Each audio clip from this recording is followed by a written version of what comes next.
Sa career progression for teachers mga master ay ito po yung senaryo ng dalawang career line. Itong CT is the classroom teacher. Career line nagsisimula po sa pagiging teacher 1 hanggang sa teacher 7 hanggang sa master teacher 1 up to master teacher 5. Ang school administration career line naman ay para po ito sa mga school principal 1 hanggang sa school principal 4. Pero ito pong MT at school principal ay meron po silang parang crossing point, no? Ito pong si master teacher 1. Kapag ang isa pong guro ay umabot sa posisyon ng isa pong master teacher 1, ay meron na siyang dalawang options. Pwede siya na magpatuloy as master teacher 2 hanggang sa master teacher 5, o kaya ay doon siya sa school administration na school principal 1 position hanggang sa school principal 4. So ganun ang kanyang magiging setup dito po sa expanded career progression. So tandaan po natin na dito po sa career progression na ito, itong mga nakalista, yun lamang po ang mga magiging posisyon, no, for the teachers.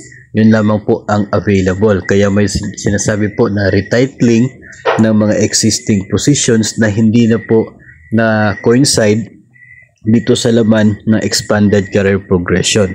At mangyayari yung mga retitling na yan sa loob po ng 3 taon na transition period mula po sa dating sistema hanggang dito po sa expanded career progression, no? So 3 years mula po sa pagkapirma ng IRR or yung Implementing Rules and Regulation ng Executive Order number 174. Nangyari po yung pagpirma sa IRR na yon August 1, 2024. So sa loob po ng 3 taon hanggang sa 2027, doon po mangyayari yung transition.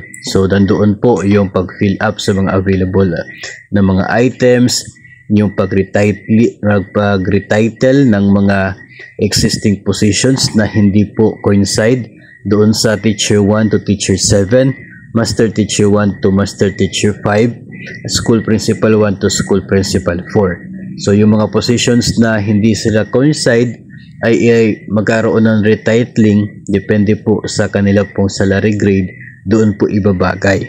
So yun ang mga mangyayari sa loob po ng 3 taon, and after that ay yung mga nabanggit na lamang na position ang mananatiling positions for teachers and school heads sa Department of Education. So yun po ang magiging guide ng mga interested na mga guro kung gusto po ninyo na mag-promote to the higher positions. So pwede po na magdesisyon kung saang career line yung pipiliin, as a classroom teacher ba or doon as a school administrator.